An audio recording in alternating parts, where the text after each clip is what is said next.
এইপিনে চাউল নাই, দাইল নাই, খৰি নাই, একোকেই নাই। আৰু এই এলেহৰ ঢেঁকীজন গোটেই দিন শুই থাকে, গোটেই দিন শুই থাকে। জানিব নালাগে জানো? খৰি লাগে, দাইল লাগে, চাউল লাগে। ক'ত আকৌ? এই ৰাতিপুৱা ৰাতিপুৱা কি বকি আছে ৰে? ভালকৈ টোপনিটো মাৰবা নেদে। মানুহে ৰাতিপুৱা উঠি ভগৱানৰ নাম লয় আৰু তুই মোক লাগি আছা। কি কলি? কি কলি? তই নাজানো? আজিকালি তো তোক খৰি আনি দিছে। আনটো পেটত ভৰাটোকে নাথাকো। লাগে খৰি আন। ৰ যাই আছো, কিবা ভোক নালাগে।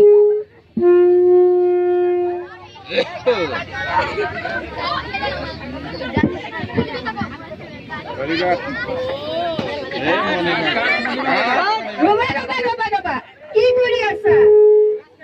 গছ আমাৰ কাটিব নালাগে নহয়। গছে আমাৰ বহুত উপকাৰ কৰে। গছ আমাৰ কাটিব নালাগে। মই জানা নাছিলো গছ কাটিব লাগে।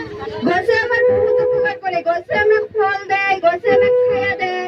এতিয়া তুমি কাটি আছা, তোমাৰ ল'ৰা ছোৱালী কাটিব, তাৰপিছত দেখোন গছ আমাৰ ধ্বংস হৈ যাব। গছ আমাৰ কাটিব নালাগে। ধন্যবাদ। মই এইখিনি জনা নাছিলো যে গছ কাটিব লাগে, গছ আমাৰ ইমান উপকাৰৰ।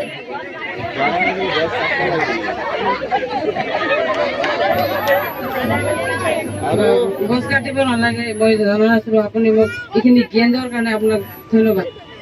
ইয়াতে যদি কিবা ভুল ভ্ৰান্তি হয় তেনেহলে আপোনালোকে মোক নিজৰ বুলি ক্ষমা কৰি দিব। ধন্যবাদ।